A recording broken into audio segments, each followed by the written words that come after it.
Oke, Assalamualaikum warahmatullahi wabarakatuh, teman-teman. Kembali lagi dengan Dan by God. Dan kita akan belajar bareng-bareng ya untuk Gateway Edition bagian yang kedua. Kenapa dua? Karena saya minum dua. Ingat ya aku ya. Yes, kita bagian yang kedua ini adalah kalian teman-teman sudah tahu ya bahwa ketika berjumpa dengan list, dia akan selalu dibungkus oleh array. Oke, dan simbolnya adalah kurung siku. Dari sini kita buat tes skenario. Tes skenario-nya adalah list user. Dia adalah sebuah array. Atau pakai simbol ya. Ini ya, boleh teman-teman. Sesuaikan aja dengan selera teman-teman. Dan untuk namingnya kalian boleh menggunakan verify atau expected gitu ya. Yang penting teman-teman jelas gitu ya untuk naming skenario-nya. Nah dari sini Postman dia sudah menyarankan gitu ya. Kita tap saja. Dan di sini artinya adalah datanya ini kita sudah buat ya di video sebelumnya ini. Si hasil respon bodinya sudah dimasukkan ke dalam variabel data. Jadinya hasil yang diharapkan adalah respon body dalam endpoint list user. Dia harus menjadi array. Dan ketika di-send, hasilnya adalah pass, terlewati. Karena dia dibungkus oleh array. Kalau kita ganti menjadi objek, kemudian kita send, hasilnya adalah file. Kenapa file? Karena list ini dia tidak diawali dengan kurung kurawal. Lalu bagaimana nih penerapannya? Kalau misalkan saya ingin objek, berarti penerapannya kalian masukkan ke dalam detail post ID. Di sini kalian paste dan jangan lupa untuk menambah si variabel yang membaca respon bodinya. Oke, kemudian kita send dan hasilnya adalah benar. Benar ya, karena di sini objek dia pada respon detail diawali dengan kurung kurawal, yang artinya dia adalah objek. Oke, kemudian karena ini adalah endpoint detail post, jadi untuk naming skenario-nya sesuaikan. Detail post ID as an object. Seperti ini ya. Kita send dan ini sudah benar dan sesuai. Nah, kemudian ini kita ganti ya, karena file biar hasilnya adalah pas. Sekarang kita akan belajar mengenai list user dia has required ya. Jadi kan kalau misalkan kita ini ya merujuk pada API contract, ada yang field atau propertinya atau key-nya. Jadi ini tuh adalah key atau field atau property yang dia itu required atau optional. Dan key ini dibutuhkan oleh front end. Jadi kalau misalkan kalian lihat di UI itu kan ada name, username, email. Nah itu diambil dari key yang di sini. Jadi front end dia akan mengambil dari backend atau API. Nah untuk required ini kita anggaplah ada sebagai contoh aja ya, ada ID, ada username dan juga email. Kemudian kita menggunakan raw function dan hasil yang kita harapkan adalah karena di sini ada data ya untuk respon bodinya. Dan di sini kita menampilkan semua data ya. Jadi ada 10. Jadinya kita buat dulu variabel baru namanya adalah list user. Datanya adalah 0. Kita mengambil yang indeks yang ke 0 saja. Oke, yaitu ID 1. Biar teman-teman lebih memahami ya. Nah, dari sini kita ingin hasil yang harapkan adalah enter ya, biar lebih enak. List user, dia harus memiliki property ID. Oke. Misalkan nih, dalam API contract, yang required itu, yang wajib ada adalah ID, username, dan email. Makanya di sini teman-teman validasi. Oh, kegedean. Kita hapus. Ada ID, ada username, dan juga email. Seperti ini. Kemudian kita send dan hasilnya adalah pas. Karena dalam indeks yang ke-0 di sini itu untuk ID, username, dan email dia ada. Kalau kita ganti menjadi Z, kita send, hasilnya adalah file. Karena Z di sini dia tidak tersedia pada data indeks yang ke-0 ini.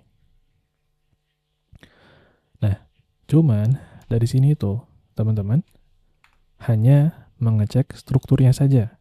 Struktur itu dalam artian kalian hanya mengecek yang penting ada ID, ada username, dan juga ada email. Jadi kalian tidak mengecek dia ini value-nya, tipe datanya apa. Di sini kan dia number ya. Nah kalian tuh nggak ngecek gitu. Jadi username pun sama. Di sini kan dia menggunakan kutip ganda yang artinya adalah string. Kalian tidak mengecek ini. Begitupun juga dengan email. Jadi kalian hanya mengecek yang penting key-nya atau field-nya dia ada. Yang penting ID-nya ada, username-nya ada, emailnya ada. Tapi kalian tidak mengecek tipe data dari value-nya. Misalkan nih, ini ID. Nah, ID ini kalian tuh udah ngecek nih. Wah, validasi nih. Tapi ketika ID-nya, misalkan dia adalah string gitu ya. ID-nya dia adalah null. ID-nya misalkan dia adalah none gitu ya. Ini nggak kecek sama teman-teman gitu. Jadi paling better adalah kalian harus mengecek key dan juga value dari tipe datanya. Ini saya komen ya, sebagai referensi aja. Jadinya kalian bisa menggunakan to be a, yang artinya kita ingin mengecek tipe datanya. Tipe data ID apa? Yaitu number. Kemudian username dan email, dia tipe datanya adalah string karena menggunakan kutip ganda.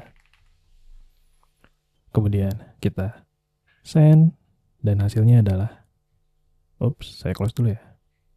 Dan hasilnya adalah pas. Dia lolos. Karena ID, dia number, username, email adalah string. Jadi ini penting banget ya teman-teman untuk validasi. Karena misalkan di API kontrak itu ID harus number. Tapi ternyata teman backend kita itu dia lupa. ID-nya dia malah buat string menjadi kayak gini. Menggunakan kutip ganda. Ini kan nggak valid ya, nggak sesuai dengan API kontrak. Dengan kalian sudah memvalidasi bahwa ID ini harus number gitu ya. Nah, kalian bisa memfeedback ke teman backend kalian. Mas, tolong ini bukan string tapi number gitu kan. Itu kan lebih enak ya. Gitu. Jadi kejagalah gitu ya untuk kualitasnya, teman-teman. Nah, kemudian apakah ketika ID-nya dia ini number, kita harus memvalidasi misalkan ada validasi tambahan, kalian bisa menggunakan N, yaitu untuk sambungan dari validasi ya, menjadi to be null gitu ya, ataupun tambahin lagi N to be equal. Equalnya adalah artinya dia tidak boleh menggunakan string kosong dan tidak boleh null. Apakah ini boleh ditambahkan? Boleh. Cuman karena dia adalah di sini kita sudah validasi number, ya udah, berarti ketika kondisinya dia null, ketika dia kondisinya string kosong, sebenarnya ini udah kevalidasi gitu ya. Karena harus number gitu. Jadi selain dari number itu ya udah file gitu. Jadi menurut saya ini udah ekstra banget ya teman-teman. Jadi kalian tidak perlu menambahkan validasi kembali, yaitu dia tidak boleh kosong, dia tidak boleh menjadi string. Karena dengan validasi number saja ini sudah cukup ya. Oke, jadi di sini saya hapus aja ya teman-teman.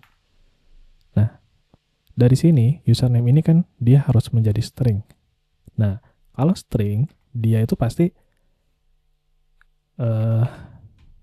misalkan nih dia email.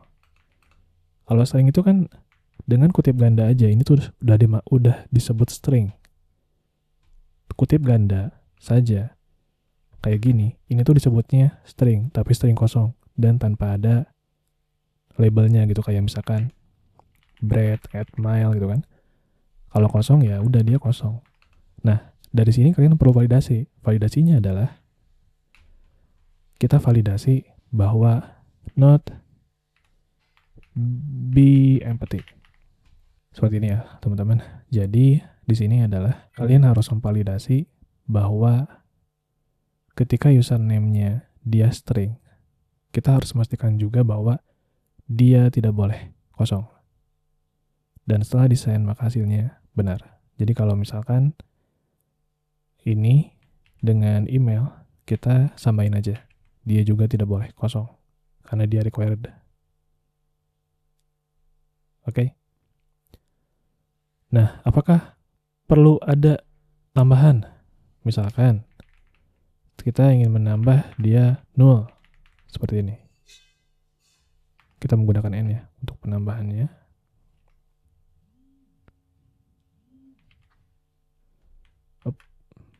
Copy, paste. Gua keluar ya. Copy, paste. Apakah boleh seperti ini? Ya ini boleh juga. Kalau misalnya kalian ingin penambahan ekstra, cuman tetap karena yang di sini tidak boleh null dan kita sudah mencegat dengan ekstra validasi, yaitu artinya dia harus string gitu ya. Ya berarti dia hanya string saja gitu. Jadinya ini ya tidak perlu. Tapi kalau misalnya kalian ingin penambahan ekstra, boleh. Cuman sebenarnya idealnya sih nggak perlu gitu ya. Cuman kalian hanya validasi bahwa ini string dan dia tidak boleh kosong. Itu ya teman-teman. Oke, kemudian dari sini teman-teman, sebenarnya kalian boleh tanpa to have property gitu ya. Jadi kalian langsung aja, sini saya copy aja ya. Kemudian saya paste dan yang di atas kita komen ya. Kita komen. Di sini kita tidak perlu menggunakan to have property. Jadi kita langsung aja better nembak langsung ke ID-nya atau key-nya gitu ya. Misalkan di sini ada ID nih, berarti kan gunakan titik kemudian ID. Seperti ini, kemudian ada username. Kita juga menggunakan titik, yaitu username, langsung ke arah target si key-nya. Jadi dengan kayak gini tuh seolah-olah kita udah langsung gitu ya memvalidasi bahwa dalam list user.id ini dia harus menjadi number. Jadi kalian dengan penggunaan list user.id, jadi langsung manggil si ID-nya dia harus number, kalian tidak perlu membutuhkan to have property. Ini lebih clean ya teman-teman. Jadi ini hapus saja. Seperti ini. Oke, kemudian send dan hasilnya adalah benar. Nah untuk ini biar tidak pusing kita menggunakan n ya teman-teman, biar lebih enak dibaca teman-teman. Menggunakan n dan ini juga menggunakan n. Sebenarnya tidak menggunakan n juga tadi udah bisa ya, cuman biar lebih enak dibaca kalian bisa menggunakan n. Jadi nanti kalau ada validasi lain ya kalian bisa menggunakan n juga gitu ya. Seperti itu teman-teman. Ataupun kalian enter juga boleh kayak gini. Boleh. Jadi yang penting sih dari kalian bisa membacanya aja. Kemudian kita send dan hasilnya adalah udah benar ya. Udah mungkin itu aja ya teman-teman untuk yang sekarang. Biar tidak kepanjangan nanti kita akan lanjut di video berikutnya. Thank you dan mohon maaf bila ada kesalahan. Dan jangan lupa teman-teman untuk bantu like kemudian share ke teman-teman lainnya biar bisa channel ini tuh kontennya bermanfaat ya buat teman-teman yang lain. Thank you. Assalamualaikum warahmatullahi wabarakatuh. Barakallahu fikum.